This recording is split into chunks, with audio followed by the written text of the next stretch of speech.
എനിക്ക് കുഞ്ഞുനാളിലേ ഉള്ളൊരാശയായിരുന്നു കൊട്ടാരത്തിൽ ജീവിക്കണമെന്ന്. ആരും കള്ളന്മാരായി ജനിക്കുന്നില്ല, സാഹചര്യമാണ് അവരെ അങ്ങനെ ആക്കുന്നത്. ഉദാഹരണത്തിന് നിങ്ങളുടെ കാര്യം തന്നെ എടുക്കാം.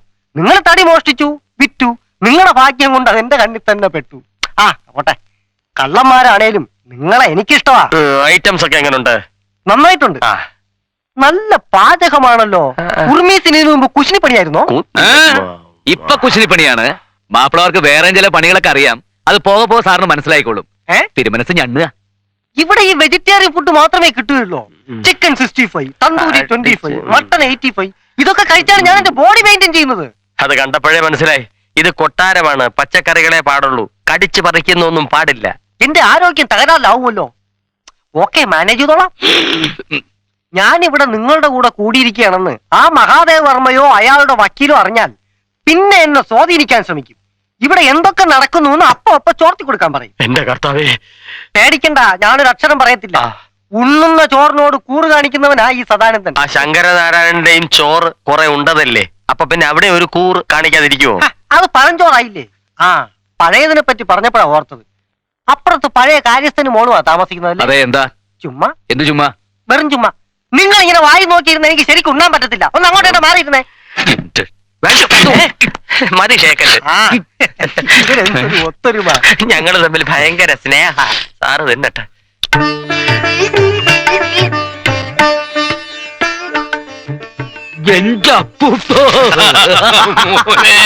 നീ വന്നോടാ എന്റെ മോനെ. നീ എപ്പോഴും ഇവിടെ ഇല്ലാത്തത് കൊണ്ട് അപ്പൂപ്പന് ഒരു രസവുമില്ല. അതുകൊണ്ടല്ലേ അടിക്കടിക്ക് ഞാൻ ഇങ്ങോട്ട് ഓടി വരുന്നത്. എങ്ങനെയുണ്ട് കൊട്ടാരത്തിലെ ജീവിതം? ഒന്നും പറയണ്ട അപ്പൂപ്പ, കൊട്ടാരത്തിലെ ജീവിതം എന്നൊക്കെ പറഞ്ഞ വളരെ ബുദ്ധിമുട്ടാ. ഞാൻ നിന്റെ കൂടെ കൊട്ടാരത്തിൽ വന്നാൽ എന്താ എന്ന് ആലോചിക്കുക. നിനക്കൊരു കൂട്ടുവാങ്ങോ? എനിക്കിപ്പോ അവിടെയുള്ള കൂട്ടൊക്കെ തന്നെ ധാരാളമാ. അതിലൊരുത്തന്റെ കട്ടയും പടവും ഇന്നോ നാളെയോ ഞങ്ങൾ മടക്കാം. അതാരാ? ഒരു പ്രേതം. ഇരട്ട കൊലപാതകം നടന്ന സ്ഥലമല്ലേ, അതിലൊരു പ്രേതം. ഒക്കെ പറയാം, വാ.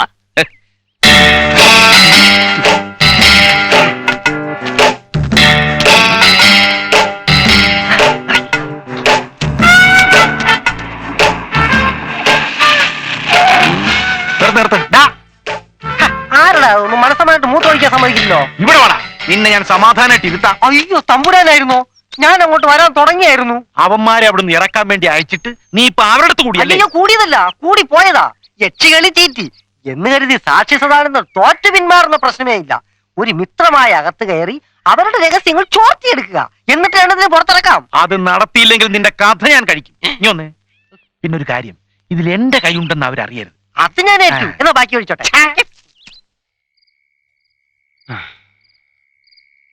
അനന്താ, അനന്താ, ഇങ്ങനെ നോക്കൂത്തിയെ പോലെ ഇവിടെ ഇരുന്നോ? അവിടെ നടക്കുന്ന കോപ്രായങ്ങൾ എന്തൊക്കെയാണെന്ന് വക്കീലിന് അറിയോ? ഇനി ഞാൻ ജീവിച്ചിരുന്നിട്ട് കാര്യമില്ല. സന്തോഷം, ഞാൻ രക്ഷപ്പെട്ടല്ലോ. ഫലിതബിന്ദു വെക്കാനല്ലേ വന്നത്? കാര്യം എന്താന്ന് വെച്ചാ പറ. ഞാനൊരു കക്ഷിയുടെ ഒപ്പിച്ചോണ്ട് വന്ന റമ്മ നശൂലെ നക്കിക്കൊണ്ടിരിക്കുക. ചോദിക്കാൻ ചെന്നപ്പോ എന്റെ കർണത്തടിച്ചു. പോരാത്തതിന് ഒരു ഓംലേറ്റ് ഉണ്ടാക്കി കൊടുക്കാൻ. ഇന്ന് ആ തെണ്ടിയെ തല്ലിക്കൊന്ന് ചാക്കിനകത്താക്കി പുഴയിൽ ഒഴുക്ക് ഞാൻ. ഇതിന് ഒത്തീർപ്പുണ്ടാക്കാൻ വന്നാൽ നീ എന്നെ അടിച്ചോ? അവൻ നിന്നെ ഇതേപോലെയാണ് അടിച്ചത്. അവൻ നിന്നോട് ഓംലെറ്റ് അടിക്കാൻ പറഞ്ഞോ? ഇന്ന് അവനെ പീസ് പീസ് ആക്കിയിട്ട് തന്നെ കാര്യം തുടങ്ങാം. എന്നാ തുടങ്ങാം. പോ. അയ്യോ, കൈ കൈ.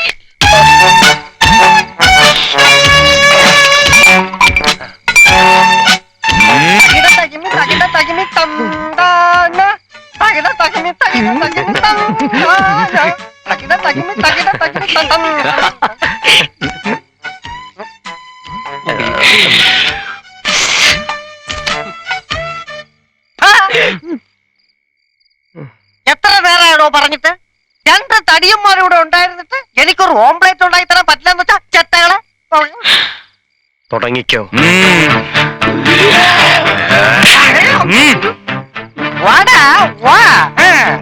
ലോറി, തടി, പോലീസ്, കോടതി, ജയില്. എന്ത്? ഓംലെറ്റ് ഉണ്ടാക്കാൻ തുടങ്ങിക്കോളാൻ. മറ്റോ ഉള്ളി അരിയാം.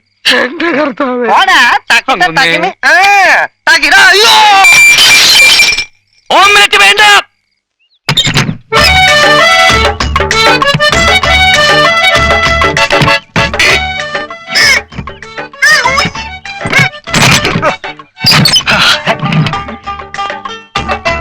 Good morning.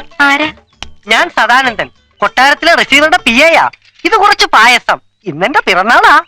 അയ്യോ വേണ്ടിയിരുന്നില്ല. അവിടെ ഇതൊക്കെ വെക്കാൻ ആരാ ഉള്ളത്?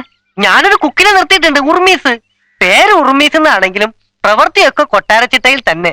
എന്താ പേര്? രോഹിണി. നക്ഷത്രവും അത് തന്നെ ആവും അല്ലേ? അല്ല, മകം. മകം പിറന്ന മങ്ക, പൂരം പിറന്ന പുരുഷൻ. എന്തൊരു യോജിപ്പ്. ഇന്ന് ജന്മനാളെന്നല്ലേ പറഞ്ഞത്? അതെ. അതിനൊന്ന് പൂരമല്ലല്ലോ, ആയില്ലയല്ലേ? അതെ, ആയില്യാണ്. എന്നാ പൂരവുമാണ്. ഇപ്പൊ ഈ നാളുകൾക്കൊന്നും ഒരു സ്ഥിരതയും ഇല്ലാണ്ടായി. രാഷ്ട്രീയക്കാരെ പോലെ എപ്പോ വേണമെങ്കിലും കാര്യം പറയാൻ പിടിച്ചാട്ടെ. പാത്രം ഇപ്പൊ തരാം. വേണമെന്നില്ല. അബദ്ധമായല്ലോ.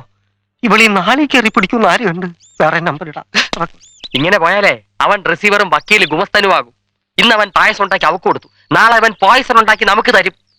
നനഞ്ഞട നോക്കി കുഴിക്കുക അവൻ കൊഴുത്തുരുമ്പ്. പെട്ടുപോയില്ലേ, ഇനി സഹിച്ചല്ലേ പറ്റൂ. എത്ര നാൾ സഹിക്കും? അവന്റെ ഒരു അധികാരവും പരിധി വിട്ടുള്ള പെരുമാറ്റവും ഒന്നും എനിക്ക് കൊണ്ട് സൂഹിക്കുന്നില്ല. ഒരലവലാളിയുടെ മുമ്പിൽ നമ്മൾ എത്ര നാൾ ഇങ്ങനെ ശ്വാസം അടക്കി പിടിച്ച് ഓച്ചാനിച്ച് നിൽക്കും? അവൻ വലിയ രാജാവ്, നമ്മൾ വെരി പൂർ പ്രജകളും. അവന്റെ ജാതകത്തിലും ചിലപ്പോ രാജയോഗം കാണുമായിരിക്കും, അത് അനുഭവിച്ചല്ലേ പറ്റൂ. അല്ല, ഇത് കുരുട്ട് ബുദ്ധി കൊണ്ട് കവർന്നെടുത്ത രാജയോഗമാണ്. അത് നമ്മൾ വെച്ച് ഉറപ്പിക്കാൻ പാടില്ല. അവൻ എങ്ങനെയെങ്കിലും പുകച്ച് പുറത്തി അടിക്കണം. എങ്ങനെ? എന്റെ പ്രിയപ്പെട്ട രോഹിണി നക്ഷത്രമേ, ഇന്ന് ഞാൻ തന്ന പായസം പായസമേ അല്ല, എന്റെ പ്രേമത്തിന്റെ സിമ്പലാണ്.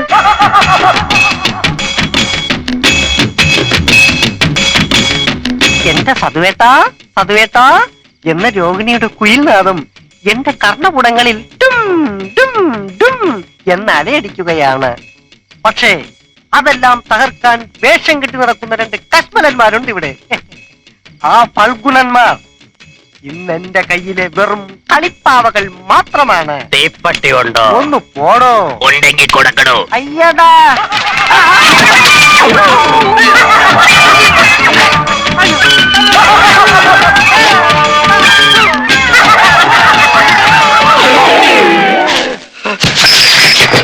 ഈശോയെ, അനക്കമില്ല. അവൻ ചത്തു.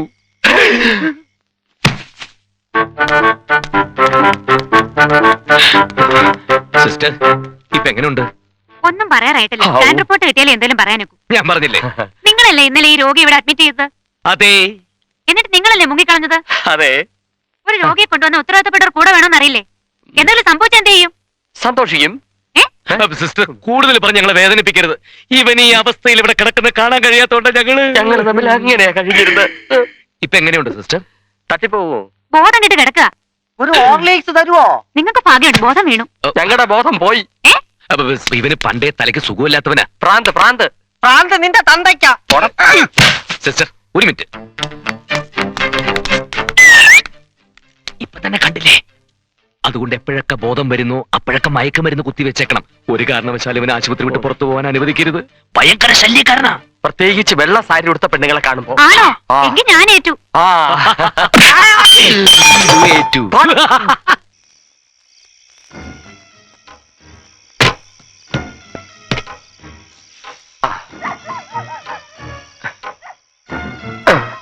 ഗ്രാമഫോണേ, ഇതാ വീണ ഫോണേ.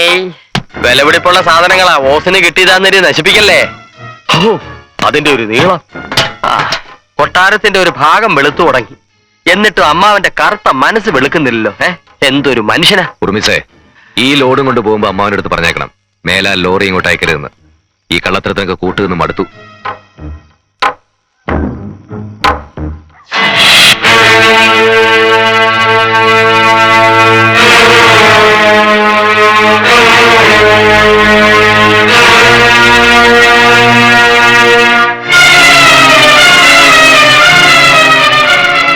സ്വന്തം അച്ഛനും അമ്മയും മരിച്ചതറിഞ്ഞോ അറിയാതെയോ ഈ ലോകത്ത് എവിടെയെങ്കിലും ജീവിച്ചിരിക്കുന്ന ഒരു അവകാശമുണ്ട് ഇതിന്.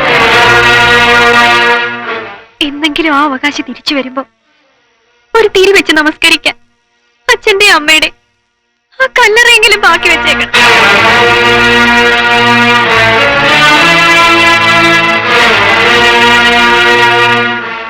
എന്താ ആ സാധനങ്ങളൊക്കെ തിരികെ കൊണ്ടിട്. അമ്മാവൻ തിരികെ കൊണ്ടിട പുല്ല്.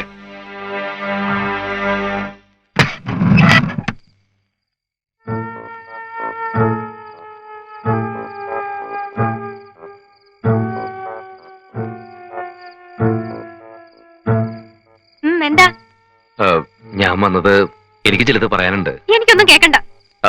കേൾക്കണം പ്ലീസ്. നിൽക്കൂ, ഞാനൊന്ന് പറഞ്ഞോട്ടെ.